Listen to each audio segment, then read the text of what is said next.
Olá, seja muito bem-vindo, seja muito bem-vinda à nossa segunda aula, em que nós vamos falar da raiz de todos os problemas emocionais. Você deve estar se perguntando, mas opa, a raiz de todos os problemas emocionais? Sim, é o que nós vamos falar hoje. O objetivo deste minicurso é mostrar a você que depois de mais de 100 anos de evolução na psicologia, psicanálise, dos métodos de terapia, de todas as áreas, não somente da psicologia, mas desde que o ser humano se entende por gente, que ele busca meios, métodos e ferramentas para curar-se. E hoje, em pleno século XXI, nós avançamos em todas as áreas do conhecimento. Então, por que nós não teríamos avanços significativos na área do conhecimento da psicologia, do psiquismo e do mundo emocional humano? E é claro, é óbvio que nós avançamos. Mas por que ainda se faz terapia do modo antigo? Eu tenho certeza que quando se fala em terapia, você imagina uma pessoa fazendo centenas e centenas de sessões nas quais você só fala, fala, fala e praticamente nada muda na sua vida. Quando muda, é muito lentamente. Mas no fim, você continua com a mesma depressão, com a mesma ansiedade, com o mesmo aperto no peito que você sempre sentiu. Isso é muito frustrante. A TRG, ou Terapia de Reprocessamento Generativo, é a evolução da terapia. Ela foi totalmente construída para a obtenção de resultados, ou seja, a TRG é voltada para que você possa ficar livre da depressão, da ansiedade, da insegurança, da angústia e de todas as dores emocionais que você carrega, tornando você uma pessoa completamente livre de tudo isso, para sempre. Só tem um detalhe, que talvez você não saiba. Você sabia que uma descoberta, até que ela saia dos laboratórios dos pesquisadores, das universidades, até que ela venha a ser acessível ao grande público, a mim, a você no dia a dia, leva cerca de 50, 60 anos? Exatamente isso. Uma vez que é feita uma descoberta no laboratório, ou em pesquisas, ou até que isso seja validado, popularizado e divulgado, nós levamos de 40 a 60 anos. Hoje, nós já temos tecnologias de ponta em todas as áreas, como falei, mas principalmente no psiquismo humano e no reprocessamento emocional. E nós vamos falar disso a partir de hoje. Mas antes, só quero dizer que a nossa primeira aula foi fantástica e foi a nossa base até aqui. Se você ainda não assistiu, para tudo e vai lá e assiste a primeira aula. E depois volte para assistir a segunda aula. Por quê? Nós fizemos de tal forma que tudo está encadeado, como se fossem degraus de uma escada, para que você possa, pouco a pouco, ter o conhecimento mais amplo possível, mas de forma bem empilhada, bem construída, bem sedimentada, encadeada, para que não fique algo complicado. Se você perceber, eu de propósito não escolho palavras complicadas. E se eu escolher alguma palavra complicada, por favor, me perdoe. O objetivo não é esse. O objetivo é transmitir de forma simples e clara como funciona o nosso psiquismo. É por isso que eu ilustro tudo o que eu falo com relato de casos, mostrando na prática como aquele conceito se aplica. Isso me leva a querer fazer uma pergunta.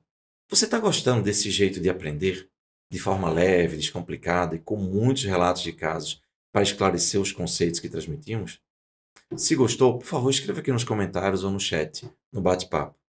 Bem, já que eu falei tudo isso, vamos aos aspectos práticos da nossa aula.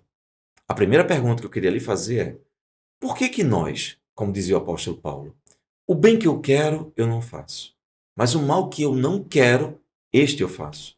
Por que que a gente não faz aquilo que a gente quer? Por que que a gente faz aquilo que a gente não quer?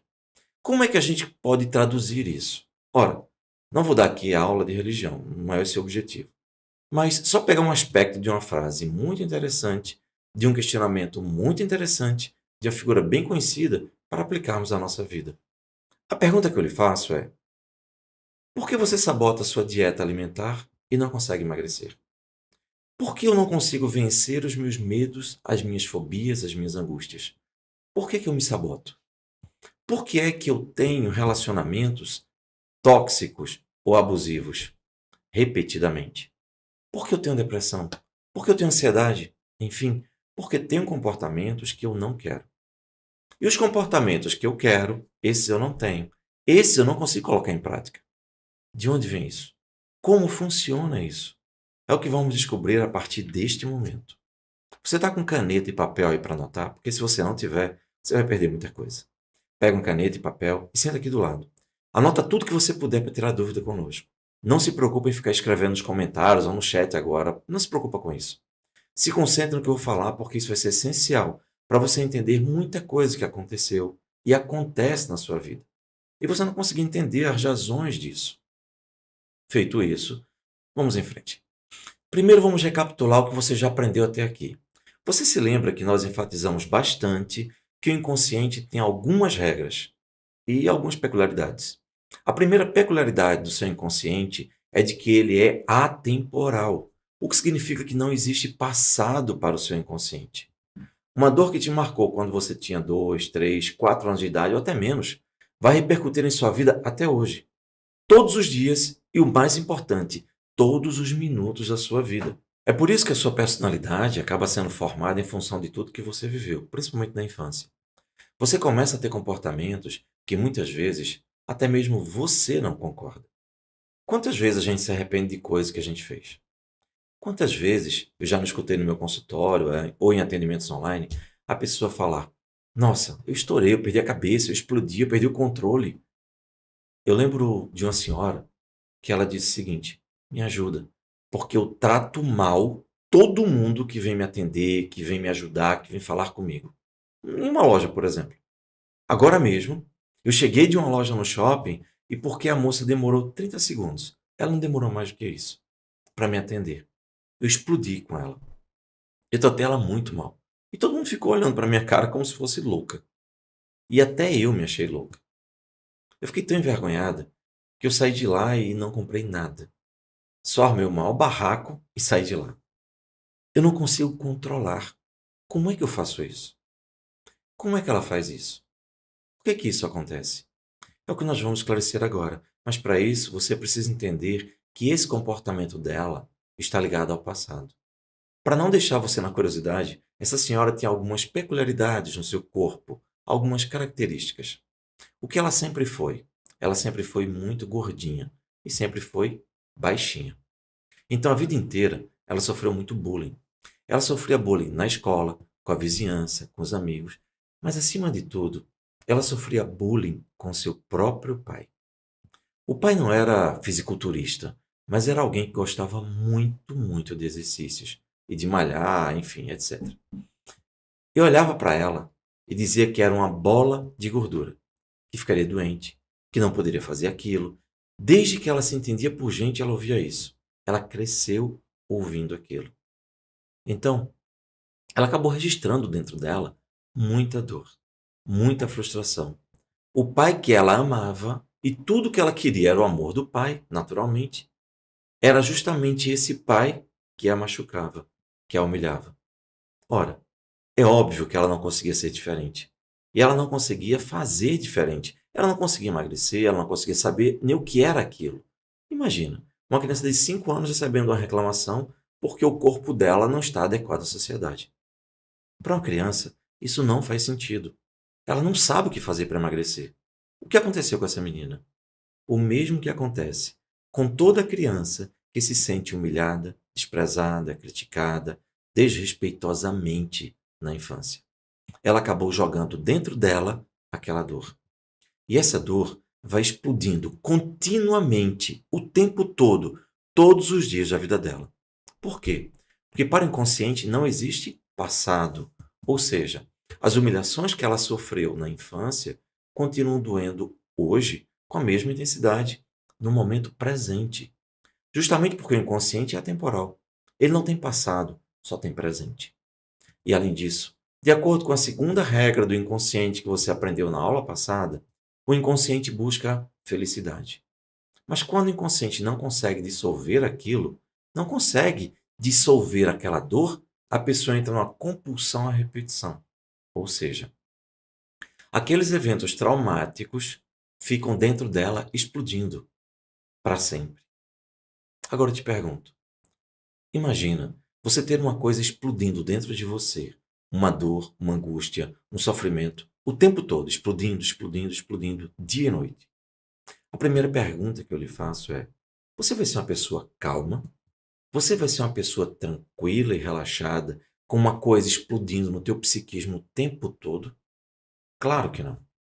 Aí, nós começamos a perceber a raiz das ansiedades, dos medos, das inseguranças, das sensações de que tudo vai dar errado, de que você está fazendo as coisas erradas, que você é um impostor, etc. Isso vai ficando claro a cada vez que eu te der um novo exemplo, a cada vez que eu der uma nova metáfora.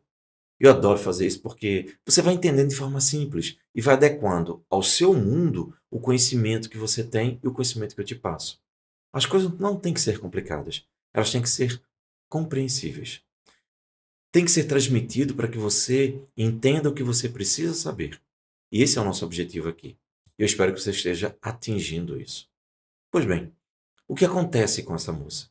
Acontece que isso dói tanto, que ela fica o tempo todo machucada e revoltada. Só que tem um aspecto importante. A criança, ela aprende por generalização. Isso. A gente vai falar só de criança não, tá? Mas só para você entender. A criança aprende por generalização. Quando você chega para uma criança e fala, olha, isso aqui é um au-au. E esse au-au é um shih tzu desse tamanho. Um cachorrinho bem pequenininho. A criança, no outro dia, chega para você e olha para um dog alemão que é gigantesco, que é 5, 6 vezes maior e diz: "Au, au". Como assim? Como ela conseguiu entender que um Shih Tzu é a mesma coisa que um dog alemão, que é muito maior e totalmente diferente? Porque ela generaliza o aprendizado. Nós generalizamos. Nós, humanos, generalizamos sempre. Só que a gente tem um filtrozinho que regula essas coisas, mas a criança não tem. A criança generaliza tudo. Ela recebeu muitas pancadas do pai, pancada emocional, muitas marcas emocionais. O pai a machucou com comentários. E o que acontece? Ela generalizou para a vida. As pessoas são más. As pessoas querem me machucar, me agredir. As pessoas me machucam. Para completar, ela acabou traindo não, perdão, atraindo isso no dia a dia, com as suas coleguinhas, na escola, enfim. Em todo lugar que ela ia, ela acabava se sentindo rejeitada ou agredida. Porque a gente acaba atraindo isso. A gente entra numa compulsão à repetição para atrair justamente aquela dor que a gente está sofrendo. Porque é uma tentativa do teu inconsciente de fazer você entender aquilo e superar aquela situação. Percebe? O inconsciente busca a felicidade. Então, com 60 anos de idade, ela não aguentava mais viver assim, machucando todo mundo ao seu redor. Quando eu perguntei para ela qual era a vontade que ela tinha na hora, quando ela falava essas coisas para as pessoas, ela dizia: "Eu queria ser maior do que as pessoas e eu queria bater nas pessoas. É isso que eu sinto". E eu falei: "Independente de quem quer que seja", e ela disse: "É estranho, mas é um sentimento que eu tenho". Agora, imagina se a gente disser que ela estava congelada, preste bem atenção nisso, congelada emocionalmente na infância. Apesar de ter crescido, dela ter se tornado adulta, emocionalmente ela estava congelada na infância. Faz sentido para você? Eu vou te passar mais casos para ampliar a sua percepção. Uma vez, chegou aqui um executivo de uns 50, 60 anos de idade. Perceba, ele tinha várias empresas, tinha mais de 300 funcionários. Ele chegou aqui cabisbaixo, contrariado, frustrado. Eu perguntei o que está vendo. Já era a nossa quinta, sexta sessão, por aí. Ele disse: Jair, eu não entendo. Eu acabei de ter uma discussão terrível no trânsito, sem a menor necessidade. E o que aconteceu? Ele disse: olha, eu estava vindo, estava dirigindo, e tinha um outro carro do meu lado. E a pessoa acho que se distraiu e simplesmente levou o carro mais para frente. Não fez nada demais. Ele só oscilou o carro na minha frente. Ele balançou o volante e pronto, depois ele ajustou. Ela não ficou na minha frente. Essa pessoa não me trancou. Ela só estava um pouco na minha frente, distraída, e fez isso e pronto. Isso me encheu de uma raiva tão grande que eu comecei a buzinar, feito louco, a xingá-la.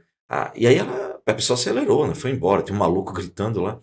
E eu fui atrás dela, eu tranquei ela, fui para cima da pessoa com toda violência. Quando eu cheguei lá, eu estava já brigando com ela, apontando o dedo na cara dela. E a pessoa olhou para mim e falou: amigo, me perdoe, eu estava distraído, eu nem sei o que aconteceu.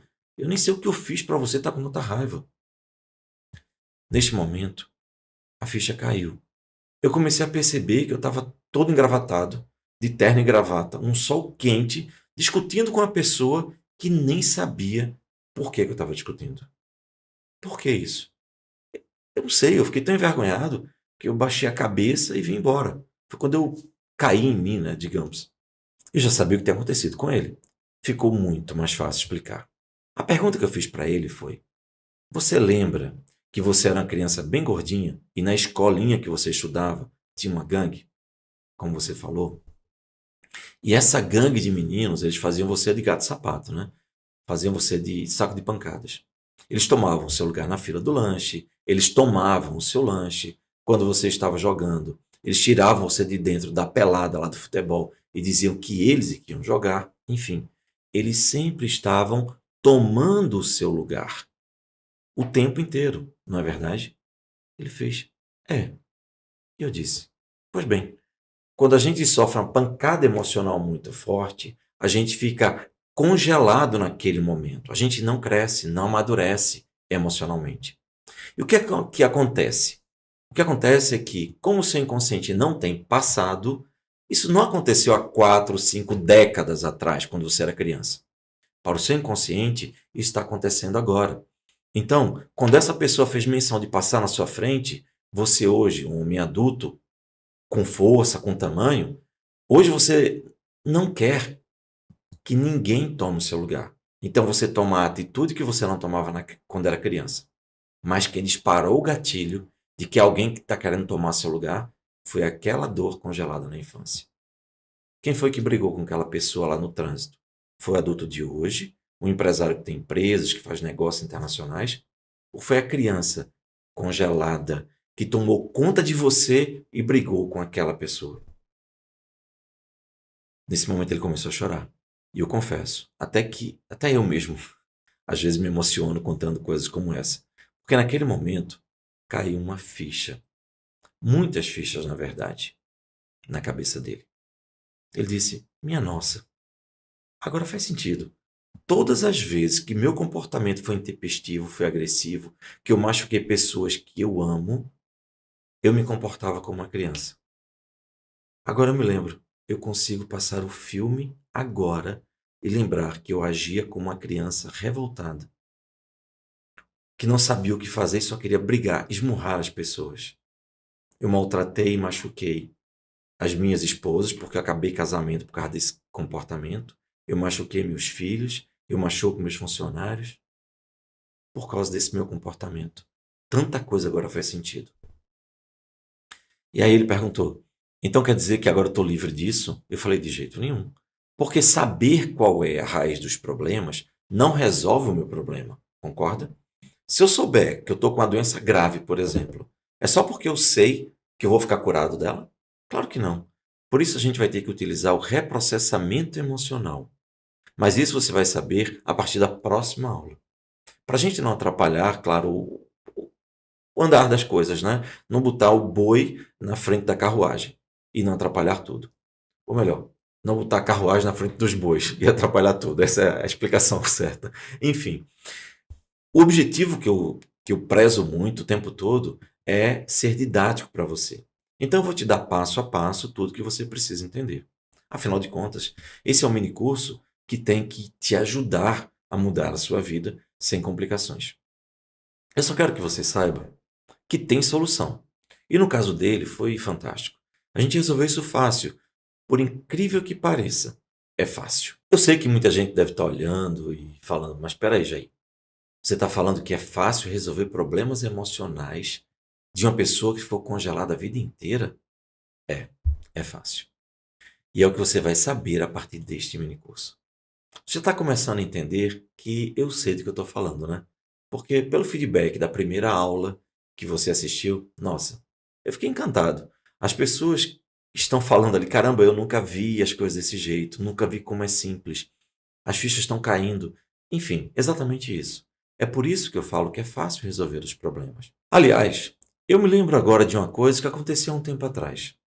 E eu queria que você se preparasse, porque o objetivo dessa aula é ser bem didática, então não vou ter muita pressa, tá bom? Uma pessoa me pediu ajuda porque o seu filho, de cerca de 11 anos de idade, que é muito calado, muito fechado, não estava conseguindo falar nem com a psicóloga.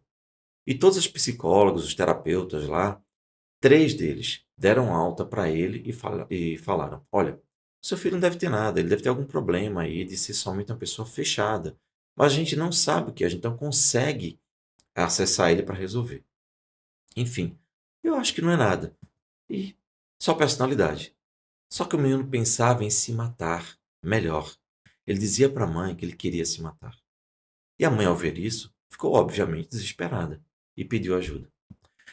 Quando eu conversei com a criança, eu perguntei para ele: Você tem algum problema? Ele olhou para mim e falou: Não. Eu disse: Sua mãe disse que você tem vontade de se matar. Ele respondeu: Muitas vezes. E eu disse: Você não tem problema, mas tem vontade de se matar. Eu entendo você.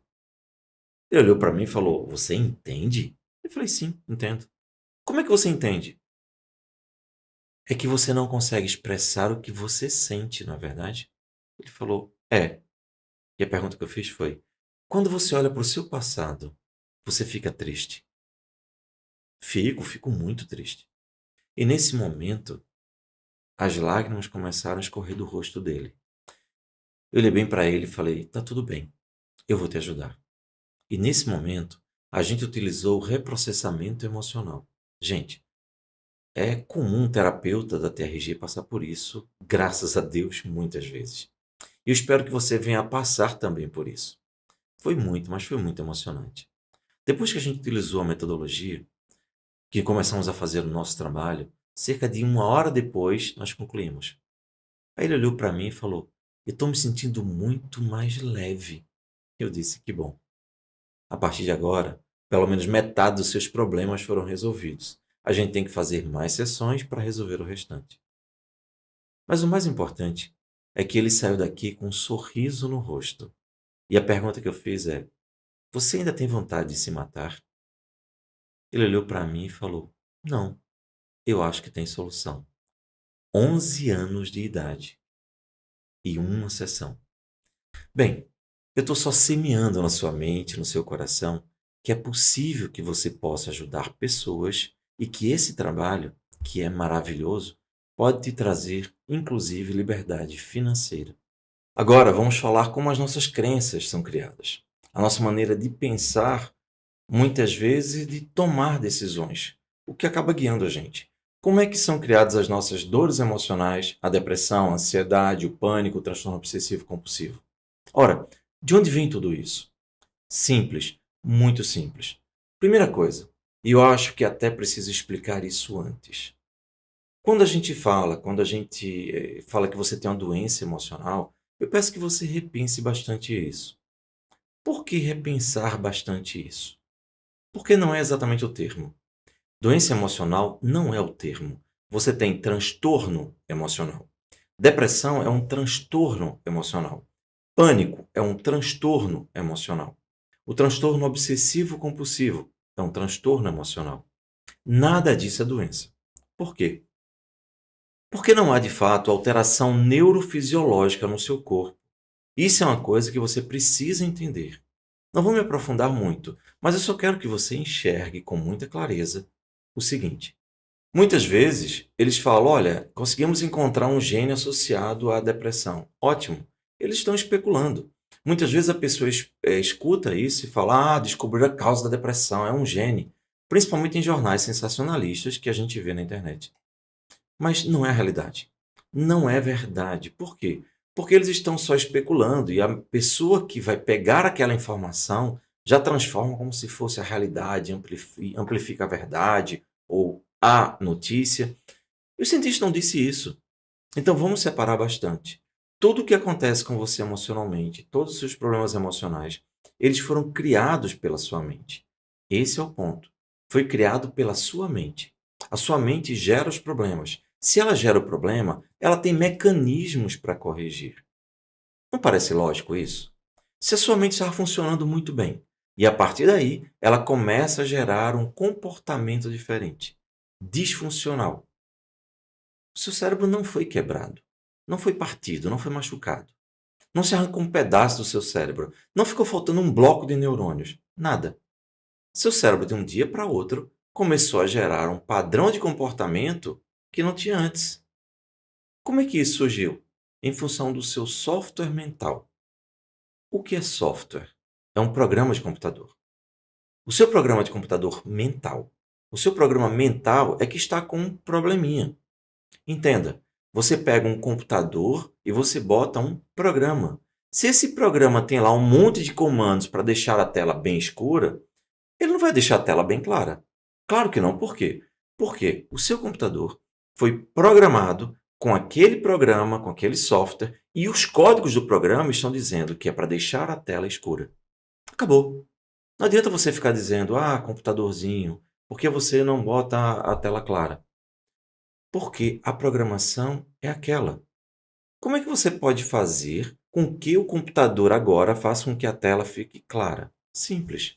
Vai lá no programinha, corrige o ponto que está errado no software, no comando, dá o comando certo e pronto. O que vai acontecer com a tela? Vai ficar clara. Simples assim. Mas aí, como é que funciona esse computador humano? Essa mente, esse software humano, esse programa de computador que nós temos na nossa mente. Vamos descobrir isso agora. Primeira coisa que eu preciso que você entenda é que nós, ao vivermos nesta vida, desde que a gente cresce, e não só na infância, ao longo da nossa vida, a gente vai aprendendo. Nós aprendemos dia após dia, porque nós precisamos sobreviver. E o primeiro aprendizado que nós temos é como nós sobrevivemos ao mundo. Isso significa que toda vez que você passa por alguma coisa que te machuca emocionalmente ou que te marca, isso vai começar a repercutir no seu corpo. Como assim? Imagina um lago bem tranquilo. E aí você pega uma pedra e arremessa com muita força na superfície desse lago, que está tranquilo. Ok. A pedra que foi arremessada vai traumatizar o lago. Essa pedra vai ficar no fundo do lago para sempre, que é objeto desse trauma. Vai ficar ali para sempre. E vai ter um terceiro elemento. A repercussão desse trauma, desse traumatismo no lago. Vai ser o quê? As ondas da superfície do lago vão tomar conta do lago inteiro, vão ficar ondulando. A gente vai fazer analogia com o psiquismo humano a partir daí, com o seu cérebro, com a sua mente, com o seu software, com o seu programa emocional. Quando você leva uma pancada emocional, essa pancada emocional fica dentro de você para sempre, até que seja retirado. E a consequência disso vai ser a interpretação que você vai começar a ter ao longo da sua vida. E isso vai fazer com que você, a partir dali, comece a entender a vida através daqueles filtros mentais, daqueles códigos do software que foi traumatizado. Você lembra que na primeira aula eu falei do caso da senhora que pegou uma criança de 3 anos de idade, aproximadamente. Quando a criança foi passar por baixo da catraca, a criança foi se balançar. Ela só estava tentando ser feliz. A mãe pegou com toda a força, bateu com muita violência e ainda gritou: seu imbecil, não faz nada que preste, nunca vai ser nada na vida, nunca vai fazer nada certo na vida. Aquilo ali foi a pancada emocional, o trauma emocional. Aquilo fica registrado onde? Dentro da pessoa. Lembra que o inconsciente é atemporal? Ele fica para sempre, ele registra tudo. E qual vai ser a consequência dessa pancada, desse tapa? Mais ainda do que ela disse com toda a violência. Qual é a consequência para a criança? A criança pode ter inúmeras interpretações, claro. Uma delas é que ela pode entender que se ela for ser feliz, ela vai sofrer. Exatamente. Ela vai sofrer. Por quê? Porque na hora que ela estava tentando ser feliz, a mãe bateu com força. E aí você vê gente que se sabota quando está sendo feliz na vida. Simplesmente, no melhor momento da vida, ela destrói tudo. Mas só para concluir a explicação, quando acontece isso, a criança pode agir dessa forma que eu falei, ou ela pode interpretar aquilo como que se ela fosse um imbecil, que ela não faz nada certo, que ela não pode ser criança, que ela não pode ser leve, feliz, enfim. Essa interpretação que ele escolheu, que o inconsciente dele automaticamente interpretar, vai ficar com ela para o resto da vida. Por quê? Porque a dor emocional está dentro dele. Então, com 30, 40, 50 anos de idade, ele não se lembra mais daquele tapa, mas o inconsciente lembra. E o que é o que o inconsciente faz? Ele entra numa compulsão à repetição. O inconsciente faz com que a pessoa acabe atraindo para ele reviver situações parecidas com essa. Por quê? Porque o inconsciente está tentando fazer com que a pessoa passe por aquilo para aprender. Assim como quando você é reprovado na matéria que você tem que estudar de novo. É basicamente isso. Aí, o que nós temos? Essa criança agora um adulto, simplesmente toda vez que ela vai se divertir com alguma coisa, com alguém, ela se lembra inconscientemente daquilo e é disparado um gatilho. E aí ela fica triste, fica desconfortável ou sai de perto dos amigos. Se ela não sai com os amigos, todo mundo chama ela para sair e ele prefere ficar em casa muitas vezes, não tem nem explicação. E muitas vezes a pessoa fala, porque eu sou muito caseiro. Mas sente falta de sair com os amigos, de ter alegria. E por que que não consegue? Porque tem uma mensagem dentro dele de que ele, toda vez que tentar ser feliz, ele vai tomar porrada. E ele nem sabe disso conscientemente. Quando todo mundo está se divertindo, ele não consegue se divertir. E ele não sabe por quê. Ele procura um terapeuta e o terapeuta não consegue explicar nem ajudar, porque ele não sabe o que você está sabendo agora nesse momento. Como é que funciona o psiquismo humano? E acredite, a gente não aprende isso com essa clareza numa faculdade de psicologia. Só para que você tenha uma ideia disso, algum tempo atrás eu atendi o caso de uma pessoa que veio de um outro estado e ela estava desesperada. Ela disse: Olha, o meu problema é que eu tenho disfunção erétil. E todas as vezes, o que ela relatou é: tendo disfunção erétil, a minha vida é um inferno. E isso me deixa extremamente triste. Em depressão, porque o casamento já não tem sentido, já está acabando. Minha esposa não entende como, por que isso acontece, enfim. Tá horrível. Por favor, me ajude. Eu perguntei para ele, mas exatamente como é essa disfunção erétil que você tem? Porque podia ser uma ejaculação precoce, podia ser impotência, podia ser qualquer coisa, né? E ele me falou: olha, quando eu tenho ereção normal, eu tenho vontade de ter relações sexuais, tenho muito tesão na minha esposa, inclusive. Só que quando a gente tá ali, na parte mais interessante, que eu tô muito excitado, que, sabe, muitas vezes até mesmo próximo de ter orgasmo, de uma hora para outra, eu perco a minha ereção. É automático. Isso é frustrante. Eu começo a entrar em pânico, fico desesperado. Minha esposa fica frustrada. Claro, ela não entende isso. Enfim, a gente já brigou, já teve todo tipo de confusão. Eu falei para ele: tá, então me faz o seguinte, me responde o seguinte: o que que foi que de pior aconteceu na sua vida? O que você consegue se lembrar que te frustrou muito na tua vida? Me diz qualquer coisa que você se lembra, se você conseguir se lembrar, de situações em que você estava muito feliz e de repente você sofreu uma queda muito grande na expectativa, ou seja, alguém te frustrou, te arrancou o que você queria e você ficou muito triste. Ele disse: Olha, essa pergunta ninguém nunca me fez. Eu já estou em terapia há 5 anos com um psicólogo e ele nunca me perguntou isso. Eu só consigo lembrar, eu não sei se tem muita coisa a ver, mas quando eu tinha cerca de 7 anos de idade, eu e os colegas da rua, nós organizamos um campeonato, na rua mesmo. Só que a gente se empolgou tanto que a gente conseguiu comprar um padrão de time, fardamento, as camisetas, a gente conseguiu comprar calção, a gente conseguiu comprar troféu, medalhas. O meu pai foi com a gente. Enfim, a gente marcou para um domingo. Foi fantástico. Então, assim, essa era uma coisa, uma lembrança que eu tenho que é muito marcante. Por quê? Porque nós ficamos eufóricos, né, naquele dia e tal. E no dia do domingo de manhã, que a gente estava numa expectativa muito grande, eu estava vestindo a minha roupa, eu botei o meu meião, botei a chuteira. Quando eu ia sair para jogar, o meu pai olhou para mim e disse: Você não vai. Eu olhei para ele meio aturdido, né? E falei: Como? Ele falou: Não, você não vai, você vai ficar aí parado, não vai sair daqui. E aí ele não explicou o porquê, não disse nada, simplesmente fez isso. Nesse momento, a voz dessa pessoa que estava me contando isso começou a tremer. Ele baixou a cabeça e os olhos começaram a encher de lágrimas. Uma criança frustrada estava diante de mim naquele momento. Não o adulto que estava contando, mas a criança congelada. Ele estava congelado naquele ponto. E eu falei: tá. Ele disse: Eu passei o dia inteiro vendo pela janela os meus colegas jogarem bola, jogarem campeonato, até o final, ganharem título e tudo mais. E eu só sabia chorar. Eu falei: Aconteceu mais alguma coisa? Alguma coisa parecida com isso? Ele falou: Aconteceu. Uns 3 meses depois, eu acho, estava todo mundo se arrumando para ir para o cinema. Eu, meus pais, meus irmãos, né, meu pai e minha mãe.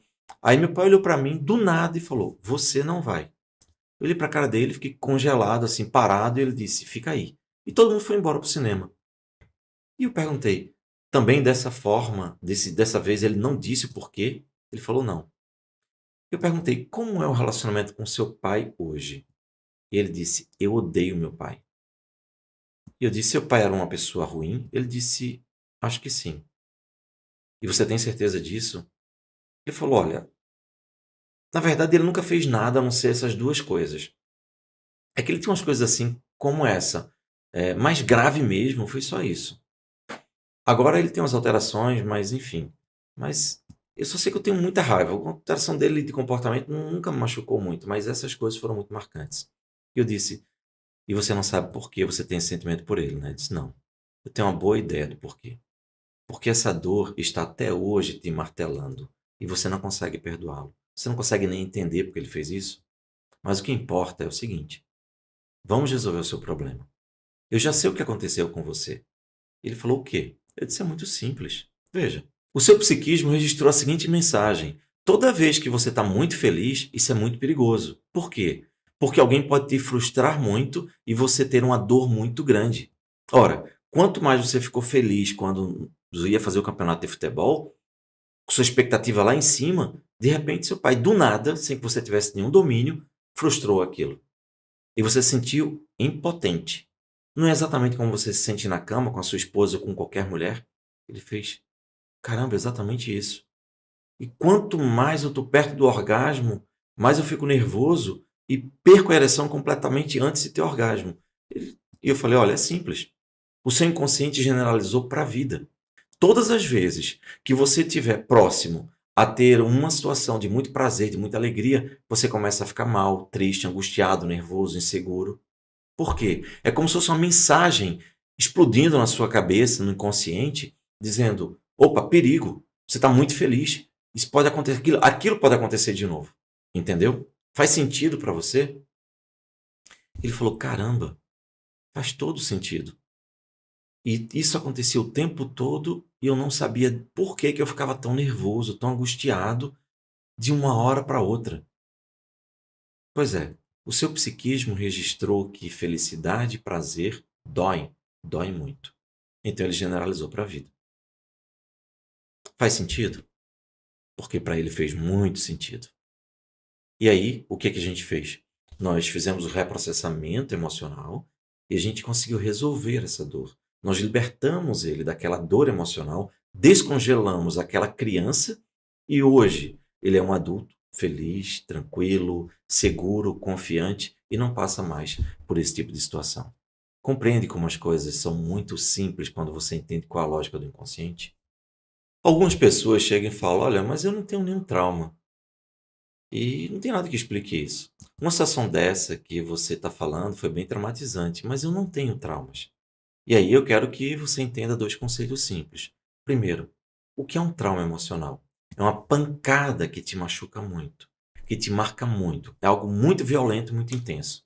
Mas existem pequenas pancadas que você vai levando ao longo da vida que também te machucam bastante e causam quase tanto estrago quanto um trauma emocional. Quer ver uma analogia? Se você pega um carro a 300 quilômetros por hora e você dá uma pancada nele na parede, joga ele contra a parede a 300 por hora, ele vai ficar todo destruído, né? Só que se você pegar um martelo e der para uma criança, digamos, e a criança ficar martelando esse carro o tempo todo, na força que a criança tem, pancadinha emocional, o tempo todo ali martelando, martelando, martelando, o que vai acontecer com esse veículo depois de um ano? Ele vai estar totalmente destruído, não é verdade? Então, pancada emocional é um grande trauma, mas muitas vezes a gente vai levando pequenas pancadas emocionais ao longo do tempo que tem um impacto na nossa vida tão grande quanto uma grande porrada, ou um abuso sexual, ou um estupro, uma violência, um abandono, ou coisas desse tipo. Você entende? Olha só, algum tempo atrás, também aqui no consultório, aliás, era em outro local, no consultório em outro bairro, em outro lugar, chegou uma pessoa com uma síndrome chamada Síndrome do Pick Eaters, ou Síndrome do Comedor Seletivo. O que é isso? Primeiro, síndrome é um conjunto de sintomas, tá? Então, toda vez que você ouvir falar, a pessoa está com uma síndrome, é porque ela está com um conjunto de sintomas, ok? Quem está apaixonado, por exemplo, tem um conjunto de sintomas. Fica bestalhado, fica imaginando coisas, fica pensando na pessoa, fica romântico, emotivo. Isso é uma síndrome. Síndrome do apaixonado. É um conjunto de sintomas, tá? Então, a síndrome do pick eaters, ou síndrome do comedor seletivo, é a seguinte: a pessoa só come determinados alimentos, só bebe determinados tipos de bebidas, enfim. E tem muito sofrimento ao comer. São pessoas que normalmente não comem comidas pastosas, não come comidas que dão a sensação de que ele pode engasgar. Enfim, normalmente as pessoas comem carne seca ou carne bem assada, em tiras pequenas, bolacha seca, em pequenas quantidades, enfim. Não toma todos os sucos e ele é bem seletivo mesmo. Bem, essa pessoa chegou para mim e falou: Olha, eu já procurei todo mundo e ninguém consegue resolver. E aí, essa pessoa tinha cerca de 27 anos de idade. E a minha vida está destruída. Parece uma bobagem, mas a pessoa que só come alguns alimentos tem deficiência de nutrientes, tem problemas sociais, porque você não pode comer em todos os lugares, você não vai comer o que todo mundo come. A pele dele era bem agredida. Enfim, é uma situação muito difícil. E o que ele falou? A minha vida é um inferno. E contou brevemente a situação. Ele me disse que não tinha namorada, não tinha ninguém. Por quê? Porque isso impedia ele de ter relacionamentos. E eu explico. A primeira vez que ele teve namorada, a namorada levou ele para casa dela. A mãe, ou seja, a sogra dele, resolveu preparar um jantar para receber o futuro genro na casa dela. Prepararam, só que prepararam macarronada. E ele tinha pavor de comer macarrão. O que aconteceu? Quando botaram a macarronada no prato, que estava todo mundo ali na mesa, ele entrou em desespero. Começou a ter vontade de chorar e só soube de uma coisa. Ele tinha que sair dali, se levantou desesperado, chorando, nem olhou para a namorada, não olhou para a mãe e saiu ali desesperado. Ele estava em pânico. Nunca mais ele teve contato com aquela pessoa. Simplesmente se levantou e foi embora. Bloqueou ela, nunca mais falou com ela. Ninguém entendeu nada, claro. E desde aquele momento, ele criou um trauma. Por quê? Ele não podia passar por uma situação dessa de novo. Então, ele não podia ter relacionamento com ninguém. Então, se ele não quer namorar, é porque ele só quer se proteger dessa situação traumática. Eu perguntei para ele se ele tinha tido algum trauma na vida. Ele falou: Não, meus pais foram bons, eu tive uma família muito equilibrada, tive uma infância muito boa, nada demais. Eu falei: Tá bom. Começamos a trabalhar e ele começou a progredir. Um determinado dia, ele começou a falar e falou: Olha, você me perguntou se eu tinha tido algum trauma no passado. E eu falei que não. Hoje eu já estou bem melhor, estou comendo outros alimentos e tal, mas eu não sei por que agora me veio a lembrança de uma coisa da infância. Quando eu era pequeno, meu pai nunca me bateu, meu pai nunca me traumatizou, mas meu pai tinha uma coisa. Desde muito pequeno, ele era militar, ele era bem grandão, tinha uma voz, um vozeirão muito grande, um cara muito forte, muito grande. E todas as vezes que eu ia comer, que eu sentava na mesa, ele reclamava comigo. Ele reclamava como eu batia no garfo, o barulho que eu fazia no prato. Ele reclamava se o talher não tivesse disposto da forma certa, se eu comia muito rápido, se eu falasse com a boca cheia, se eu demorasse muito para comer. Era um inferno a minha vida. E todas as vezes que eu sentava para comer, eu ficava tenso, ficava angustiado. Eu começava a faltar respiração e começava a ficar entalado. E eu falei: Olha só, faz sentido para você? Você associou comida com perigo, porque você ficava tenso. E nesse momento, o teu inconsciente registrou: olha, isso é angustiante, você ficava travado. Se você ficava travado, principalmente aqui, quando você ia comer alguma coisa, o risco de você entalar era muito grande.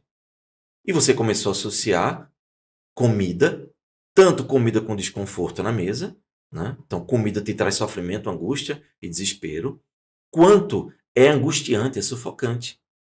Então, essas pancadas emocionais foram criando um trauma emocional em você e fez com que você simplesmente associasse um gatilho de que dor e sofrimento estão associados com comida. A lógica é a seguinte, gente. Veja só, se eu dou uma pancada em você aqui, e digamos aleatoriamente que tenha peso 10, se daqui a algum tempo, antes que aquilo sare, eu der outra pancada de peso 10, vai doer 20? Não vai. Vai doer 30, 40, 50. Por quê? Porque aquilo já está machucado. Então aquilo vai ser cada vez mais doloroso, mesmo que sejam pequenas pancadas naquela situação. E isso faz com que você sinta emocionalmente a mesma dor e o mesmo congelamento de um trauma violento de uma vez só. Faz sentido para você? Você está conseguindo encaixar as explicações que eu te dou de forma simples e clara para que você entenda como nós funcionamos? Bem, até aqui você já entendeu como funciona o seu inconsciente, que o inconsciente é atemporal, que ele tem algumas regras, que ele busca a felicidade, que ele registra absolutamente tudo que você passou e que se você não conseguir dissolver os seus problemas emocionais, você vai entrar numa compulsão à repetição. E que, se aquilo te marca excessivamente, você vai ficar congelado naquela idade. Então, você vai ser muitas vezes um adulto que tem um congelamento emocional em muitos aspectos da sua vida. E claro, esse congelamento não é só um. Tem gente que se congela aos 5 anos de idade, aos 7, aos 9, aos 10, enfim. Cada situação traumática vai acabar congelando você emocionalmente. Então, isso é importante que você tenha na sua mente. Agora, o próximo tópico é: muitas vezes, a pessoa que tem um problema emocional tem um desconforto físico. E qual a conexão entre a mente e o corpo? Porque muita gente chega no consultório de um psicólogo, um terapeuta e começa a falar da angústia. Ele não sabe de onde veio a angústia. Ele não sabe porque aquela angústia está daquele jeito. É claro que ele só sabe que sente angústia. Então ele vai elaborar um monte de pensamentos, um monte de coisas, mas efetivamente ele acaba não resolvendo o problema. Por quê? Deixa eu te dar um exemplo bem simples.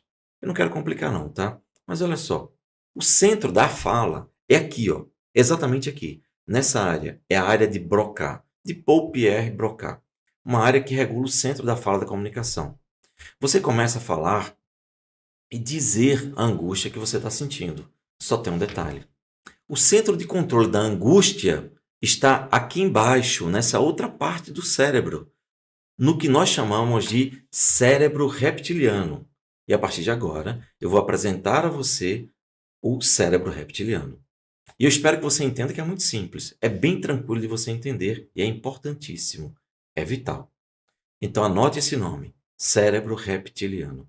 Entenda o seguinte, do ponto de vista evolutivo, não é do ponto de vista anatômico, não é fisiológico, não é do ponto de vista evolutivo. Nós podemos classificar o nosso cérebro em 3 partes, em 3 grandes épocas de desenvolvimento da nossa vida.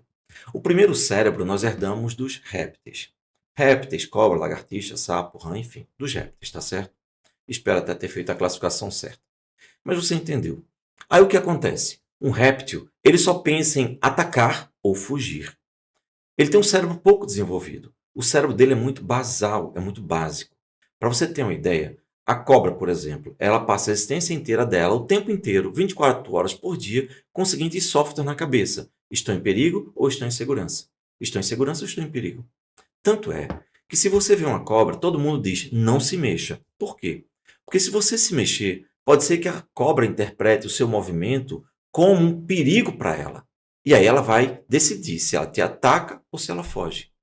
É por isso que não se pode fazer movimentos bruscos diante de um animal peçonhento, porque ele tem um cérebro reptiliano. E o cérebro reptiliano inteiro só cuida de proteger você, proteger a sua existência. O cérebro reptiliano é o guardião da sua sobrevivência. É onde está o seu instinto de sobrevivência.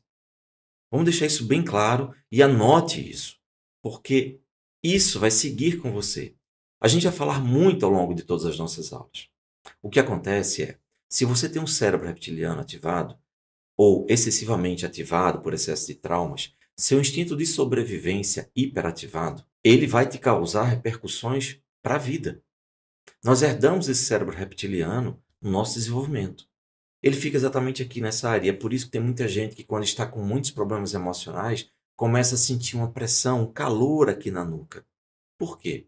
Uma coisa importante você saber é que o seu inconsciente tem uma sede física. E a sede física do seu inconsciente é justamente aqui, na região do cérebro reptiliano. Exatamente isso. O seu inconsciente é sediado fisicamente no cérebro reptiliano.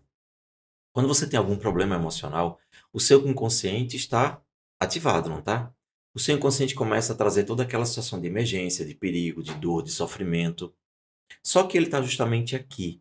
E esse cérebro reptiliano é o responsável pelo quê? Pelo seu sistema simpático e parasimpático. Traduzindo, esse bloco aqui, esse cérebro aqui, é ele que controla seu batimento cardíaco, controla a função dos seus esfíncteres, controla as suas sensações de medo, de angústia, sentir de sofrimento, aperto no peito, paralisia, sensação de dormência no corpo, sensação de que você está em perigo, pânico, etc. Frio na barriga, enfim. Situações até mesmo com prisão de ventre. Tudo isso é controlado por essa área do corpo. Só que imagina, você está com o inconsciente todo machucado. O inconsciente está com um monte de marcas emocionais ou pancadas emocionais que estão te machucando. A sede física dele é justamente nesse nervosinho aqui, nesse cérebro reptiliano. Ora, isso faz com que o cérebro reptiliano fique o tempo todo hiperativado e pronto para atacar. E como é que ele ataca? Mandando mensagem para o seu corpo todo para produzir adrenalina para você ficar em estado de hiperalerta. E aí você vai reagir sempre de forma intempestiva, não vai raciocinar antes das coisas, você vai se tornar uma pessoa precipitada, uma pessoa que fica o tempo todo imaginando o pior. Tudo isso por quê? Porque você tem muito sofrimento e muita coisa acumulada no seu cérebro reptiliano. E aí o seu corpo vai sentir essa sensação.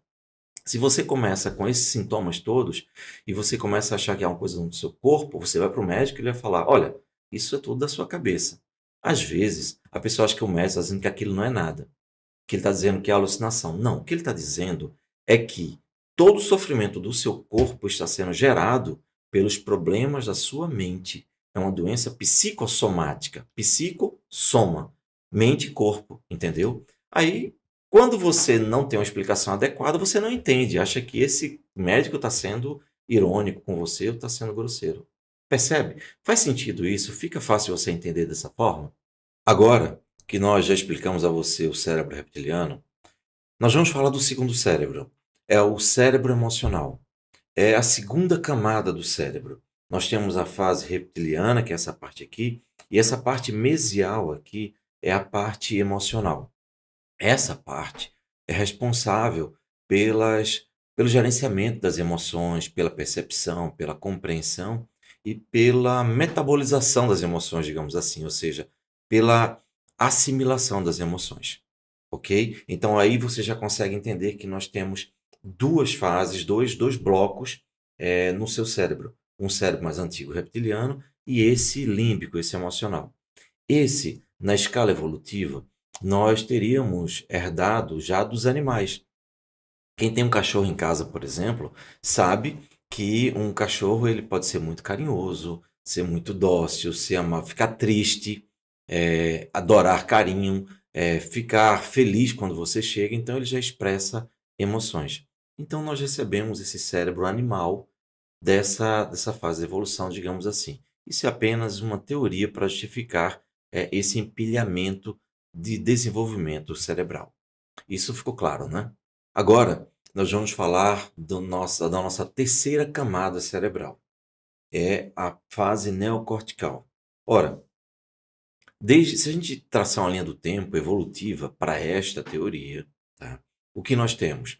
Nós temos lá o cérebro reptiliano, depois a segunda camada, o cérebro animal, e a terceira camada é a camada humana, a camada humanoide. Ou seja, essa parte rugosa que dá aparência ao cérebro. É interessante você entender isso, por quê? Porque normalmente o teu cérebro ele é dividido em partes de processamento. Olha só, o cérebro reptiliano aqui, ele é muito rápido, muito rápido. Só ele age muito rápido. Só tem um detalhe, ele é muito básico. Ele só consegue fazer poucas coisas ao mesmo tempo.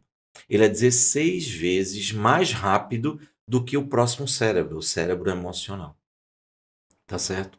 É 16 vezes mais rápido e gasta 16 vezes menos energia para funcionar.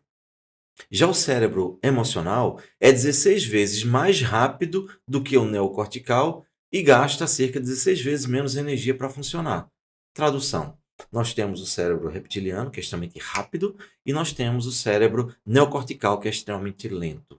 Por quê? Porque o cérebro neocortical, essa camada externa do cérebro, rugosa, ela é responsável pelos raciocínios complexos, por análise de informações, de situações, de ambiente, etc. Então, é algo que precisa muita comparação, muito processamento, digamos assim, e processamento complexo. Além disso, nós somos capazes, com essa camada do cérebro, de fazer coisas que os animais não conseguem normalmente, que é imaginar. Nós conseguimos criar na nossa cabeça cenários extremamente complexos. E isso graças à complexidade e à tecnologia, digamos assim, desse cérebro neocortical. O reptiliano não, é o mais básico de todos. Ok? Então isso está muito claro. Eu vou agora fazer só uma analogia para você entender isso com muito mais clareza. Imagina uma empresa em que tem um segurança, tem as pessoas que dão conta de tudo, da situação ali, resolvem as coisas da empresa, e tem um presidente da empresa. Ora, se eu perguntar para você, quem é que manda nessa empresa? O óbvio, o mais correto seria a voz do dono, do presidente da empresa, ser a mais ouvida. Ou seja, ele é que deveria mandar na empresa. Porque o funcionamento assim fica correto. Ele manda, dá as ordens para o corpo gerencial, que cuida dos outros funcionários, que cuida inclusive do segurança. E tudo funciona. É para isso que serve a hierarquia. O curioso é, e se a gente disser que nessa analogia que a gente vai fazer agora, eu peço que você imagine isso. Imagina um lugar, uma fábrica, em que quem manda ali é o segurança. Você fala, nossa, negócio meio estranho, como é que a empresa vai ser administrada? Isso não vai dar certo, não é verdade? Vamos traduzir isso para a nossa realidade. Se fosse o nosso cérebro reptiliano que estivesse tomando conta da gente, não ia dar certo, né? Em vez de ser o nosso cérebro cortical, o cérebro mais evoluído, o cérebro que seria o presidente, o dono da empresa, para tomar decisões e analisar tudo com calma, não, seria o segurança. Vou fazer uma analogia mais clara ainda. Imagina o seguinte, eu sou lá do tempo de Obama, tá? Então o que acontece? Imagina que Obama está ali discursando. Obama é o presidente. Então vamos compará-lo ao cérebro neocortical, a camada mais evoluída, mais alta do cérebro, que tem mais poderes. Aí ele está discursando ali e vamos dizer que a camada emocional é todo o público que está ali escutando ele, se emocionando, etc, etc. Nessa comparação, quem é que a gente poderia colocar no papel de cérebro reptiliano? O segurança de Obama, óbvio. Imagina os seguranças de Obama todos traumatizados, todos cheios de problema. Foram pessoas que vieram da guerra, de Iraque, do que for, enfim, da Síria. Imagina, as pessoas viram bomba, a gente ser explodida e tal. Então, eles estão hiperativados, no nosso exemplo. Então, o que acontece? Ele é o segurança, ele está ali na dele, só que de repente uma criança vai e estoura um balão. Pá! Nesse momento, qualquer pessoa que tem a sua vida monitorada adequadamente, o cérebro neocortical, emocional e o reptiliano, tudo correto, sem traumas, sem problemas, ela vai olhar, no máximo vai se assustar. Mas imagina que essa pessoa, esse segurança, eles estão hiperativados, eles estão cheios de traumas. Quem está mandando neles é o cérebro reptiliano. O que acontece? Eles vão, explodem, correm para cima de Obama, perigo, perigo, arrastam Obama, sequestram Obama e saem correndo e levam ele para o bunker. Ora, mesmo que o problema já tenha passado, mesmo que seja identificado que foi uma bola de festa de uma criança, mas o cérebro reptiliano dessa pessoa não consegue diminuir, não consegue reduzir, não consegue paralisar, não consegue parar essa reação de desespero. Seria um caos, não é verdade? Então é exatamente isso. Quando você tem a sua vida equilibrada emocionalmente, tudo funciona. Quando você não está equilibrado emocionalmente por carregar uma carga muito grande de dor, sofrimento, traumas, abandonos, etc., no passado, você acaba agindo na vida de forma inconsequente, de forma irresponsável, até sem saber, ou de forma de autossabotagem, atrapalhando pessoas, prejudicando pessoas, machucando pessoas, não tendo ânimo para viver, porque tudo isso está fazendo com que haja uma disfunção no seu corpo, no seu cérebro, porque quem está mandando, na verdade, é quem deveria receber ordens. Percebe? Então, isso fica bem claro agora. Eu acho que ajuda você a entender muita coisa na sua vida, muita atitude que você até pode dizer: caramba, por que que eu fiz isso? Por que que eu agi desse jeito? Enfim, agora você já começa a entender. E só para concluir esse raciocínio, lembra daquilo que eu falei do apóstolo Paulo? Por que é que o bem que eu quero, esse eu não faço? Mas o mal que eu não quero, esse eu faço. Quantas vezes eu não vejo pessoas dizerem: eu não quero me drogar, eu não quero frustrar minha família, nem me prejudicar, mas eu acabo me drogando, eu acabo bebendo demais. Eu sei que eu não posso beber, mas tem hora que eu não resisto e bebo e eu não consigo mais parar. O bem que eu quero, eu não faço. Mas o mal que eu não quero, esse eu faço. De onde está vindo isso? Desse sistema aqui, o cérebro reptiliano. Do cérebro que está desestruturado. Ele está cheio de dores, porque ele é a sede física do inconsciente. Isso fez com que tudo ficasse bem claro para você, não é? Eu tenho certeza disso, porque a gente se esforçou bastante para que isso ficasse muito límpido e você começasse a encaixar praticamente toda a sua vida nessa situação. Como eu gosto de ilustrar tudo que eu falo, eu tenho um relato de um cliente que se encaixa perfeitamente nisso que nós acabamos de falar. Algum tempo atrás, uma cliente me procurou porque ela tinha compulsão alimentar. E era uma compulsão muito específica. O que ela falou? Olha, eu malho a semana inteira, eu me esforço e faço dieta, tá tudo certo. Mas no final de semana, eu tenho que comer chocolate. Eu adoro chocolate, eu como barras e barras de chocolate. Eu saboto todo o meu trabalho, de segunda a sexta, em que eu acordo cedo, levo marmita para o trabalho, faço tudo, faço todas as séries de treino, mas eu não consigo no final de semana não comer chocolate. E ainda completou: eu sou uma pessoa esclarecida, eu sou inteligente, eu tenho minha profissão, eu sei que se está errado, eu sei que isso vai me frustrar, mas por que eu não consigo parar de comer esse maldito chocolate? No fim de tudo, depois que a gente já tinha resolvido todo o problema, que ela já estava livre dessa compulsão alimentar, foi que ela se lembrou de uma coisa. Ela disse: Jair, olha que interessante. Quando meu pai, quando eu era pequena, o meu pai, ele tinha um amante. Minha mãe sabia, mas minha mãe não queria se separar. Olha que interessante, né? A mãe sabia que ele tinha um amante, mas ela não queria. Ela queria ele a si mesmo, desde que ele não a abandonasse. E aí o que acontece? Eu já completei, porque eu já sabia o resto da história. O que aconteceu foi o seguinte: como o pai dela tinha um amante, no final de semana, o pai dela ia ficar com a amante.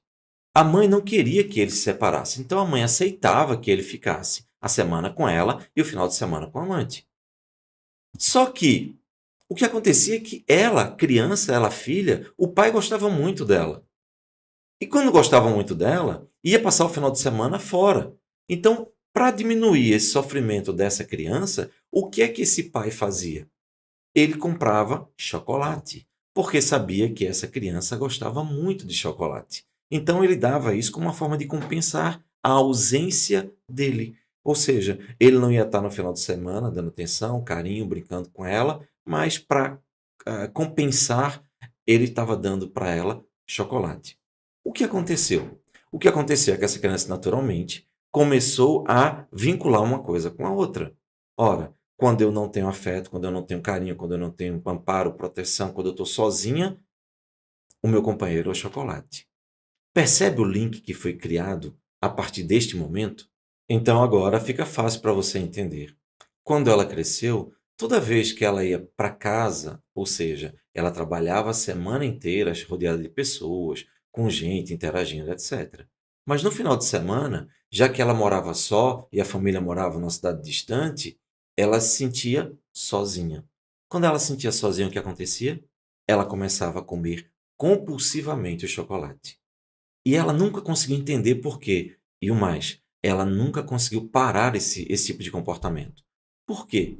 Quem estava ativando esse comportamento, quem estava mandando nela, mesmo que ela quisesse fazer uma coisa, era o cérebro reptiliano, que queria fazer outra. O cérebro reptiliano estava buscando segurança e conforto, enquanto ela estava sofrendo porque estava tendo compulsão alimentar. Percebe? É exatamente o que o apóstolo Paulo dizia. O mal que eu não quero, esse eu faço. Mas o bem que eu quero, esse eu não faço, porque eu não consigo fazer. E agora você consegue entender com muita clareza por que isso é assim. E isso tudo bate com o que eu venho falando desde a primeira aula. Toda emoção tem lógica. Todo transtorno emocional tem lógica, tem uma razão de ser, tem um gatilho lá atrás. Agora, inclusive, eu posso dizer para você que depressão é excesso de pressão. Depressão é excesso de sofrimento acumulado. Ansiedade são registros de medo acumulado ao longo da vida. Mas, Jair, como é que funciona? Eu vou te explicar também relatando mais um caso, porque fica extremamente didático e você já compreende com muita facilidade. Dessa vez com uma colega de profissão, uma colega psicóloga. Ela veio de um estado próximo, estava desesperada e estava pedindo ajuda. Eu lembro que, como eu não tinha muito espaço na agenda, naquela época eu ainda atendia, hoje eu não atendo mais, só cuido dos meus alunos. Eu trabalhava 7 dias por semana, de 6 horas, 7 horas da manhã até 10, 11 horas da noite. E isso era muito cansativo. Eu não conseguia encaixar mais ninguém, porque eu tinha uma fila muito grande de atendimento. Ó, Quando não tinha espaço, eu marquei para ela num domingo, o único dia de folga que eu tinha. Por quê? Porque era uma colega de profissão, eu sabia que ela salvava a vida de muita gente e é uma pessoa que estava precisando de ajuda. Quando ela chegou, a primeira coisa que ela falou foi: Jair, eu não entendo. Eu estou há 3 meses sem tomar banho. Muitas vezes eu sou obrigada a tomar banho. A minha sobrinha vai lá, me leva para tomar banho, praticamente me dá banho, porque eu não tenho a menor vontade. Como é que é isso? Eu sou psicóloga. Eu ajudo pessoas com depressão, com ansiedade, com um monte de coisas. Eu nunca pensei que eu ia passar por isso. Por que eu passei por isso? O que está acontecendo? Eu expliquei para ela que era o excesso de dores acumuladas que levava à depressão. Ela não entendeu de cara. Então eu expliquei dessa forma que eu vou te falar. Porque ela me disse o seguinte: Jair, pessoal, eu perdi, e olha a situação dela. No espaço de 5 a 6 anos, eu perdi o meu marido para o câncer, eu perdi o meu cunhado, eu perdi minha mãe, eu perdi uma irmã e eu perdi um amigo. Tudo isso no espaço de 5 a 6 anos. Só que eu não caí. Mas faz 3 meses que eu perdi o meu cachorrinho de estimação, que já estava velhinho, e eu simplesmente entrei em depressão. Como? Como é que eu perdi meu marido, minha mãe, e eu. São perdas terríveis e eu não entrei em depressão? E com uma coisa que para mim foi doloroso, mas não foi tão doloroso quanto perder minha mãe, como é que isso faz com que eu entre em depressão? Eu simplesmente não consigo entender. E eu falei: eu vou te explicar agora. Perceba o seguinte: imagina que toda vez que você teve uma dor na sua vida, uma perda que foi se acumulando ao longo do tempo, toda vez que você teve um machucão, uma traição, um abandono, vamos imaginar que são marcas que vão ficando no seu psiquismo. Porque o seu inconsciente, ele é atemporal. Ele registra tudo que ele não consegue dissolver. Então imagina que cada vez que você passou por uma situação difícil, é uma pedra que você vai colocando nos ombros, nas costas. Você foi traída? Uma pedra. Sofreu abuso sexual? Outra. Você foi abandonada? Alguém te humilhou? E tome pedra, e tome pedra. E você bota as pedras aqui nas costas. A vida vai tendo o mesmo brilho? Não, claro que não. Vai ter a mesma alegria? Claro que não. Mas você não pode parar. Você tem que continuar vivendo, você tem que pagar contas, tem que sustentar filho, tem marido, tem casamento, tem profissão. Então, tem que estudar. Você tem que dar conta da vida. Então você segue. Mas a vida já não é mais leve. A vida já não tem mais a mesma alegria. Mas vamos lá, vamos tocar o barco. E aí vai chegando um momento que esse peso que você carrega durante tanto tempo está tão pesado, que você começa a falhar. Aí, quando você já está exausta de carregar peso, uma pedrinha que é colocada aqui nas costas faz com que você não suporte mais e dobre os joelhos. Foi o que aconteceu com ela. Ela teve várias perdas e ela foi mantendo a força, carregando aquilo, carregando. Só que depois, quando ela não aguentava mais, veio a morte do cachorro. E aí ela já estava extremamente vulnerável e cansada de carregar tanta pedra. Chegou o um momento que ela perdeu mais alguém, um cachorrinho, mais uma pedrinha que foi colocada em cima. E é nesse momento que a pressão é tão grande, o excesso de pressão é tão grande, que ela entra em depressão. É quando ela dobra os joelhos e não consegue se mover, porque está soterrada por tanta pedra, por tanta dor acumulada ao longo da vida. Faz sentido para você? Faz sentido quando eu te explico dessa maneira? Quando você vê que o seu inconsciente funciona dessa forma, de forma tão simples, mas muito clara e objetiva? E só para terminar, que eu gosto de terminar as histórias, nós também conseguimos ajudá-la, naturalmente, usando o reprocessamento emocional. E hoje, graças a Deus, ela continua atendendo e de vez em quando, eventualmente, ela curte minhas fotos no Instagram ou comenta alguma coisa. E tá linda, tá maravilhosa, tá plena, ajudando muita gente. Bem, eu queria terminar a aula falando também sobre ansiedade, porque tanto você encontra muita gente ao seu redor com ansiedade, quanto se você for terapeuta, se você passar para a segunda fase com a gente, né, e fazer a formação completa de terapeutas, você vai entender que uma das maiores dores da humanidade hoje é a ansiedade. Você vai encontrar muita gente com ansiedade, muita gente com pânico, muita gente com transtornos graves de ansiedade, com medo de elevador, enfim, com todo tipo de coisa. Então, o que é ansiedade? Ansiedade é o acúmulo de registros de marcas emocionais, de traumas, que te deram a mensagem de que você estava em perigo. A criança, de frente aos outros animais, se a gente comparar com os outros animais, que quando nasce já sabe se virar, já sabe andar, ir atrás de comida, etc. Nós não. Nós somos a única espécie do planeta que, quando a gente nasce, nasce completamente dependente. Uma pessoa chegou aqui muito ansiosa, com muito medo, medo de tudo. Tinha medo o tempo todo de ser abandonado. Medo de que tudo na vida desse errado. Enfim, não sabia como viver. Ele acordava de manhã, já acordava com um monte de medos, de angústia, desespero. Enfim, passava a vida inteira pensando um monte de coisas. Ele não tinha grandes traumas emocionais. Não. E aí, a história dele, só para que você saiba, e eu estou sendo bem didático, então eu preciso contar essas coisas. O que acontece é que ele foi abandonado quando tinha cerca de 1 ano de idade.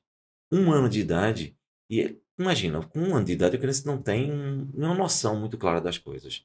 Mas o inconsciente dela registra tudo, certo? E o duplo chip dela começou a perceber que agora ele não tinha o amparo e proteção que ele tinha. Significa o seguinte: se viesse uma fera, o pai não estava ali para protegê-la. Quando nascemos, e até os 6, 7 anos de idade, quem é que predomina na gente? É o senso crítico de análise? Não. É o cérebro reptiliano, que é o primeiro a se desenvolver. É o cérebro instintivo, aquele que busca o tempo todo saber se você está em perigo ou está seguro. Porque quando você nasce, quando você está crescendo, você precisa aprender a se defender nesse mundo, na verdade. Você precisa aprender tudo muito rápido, você precisa observar tudo com muita clareza.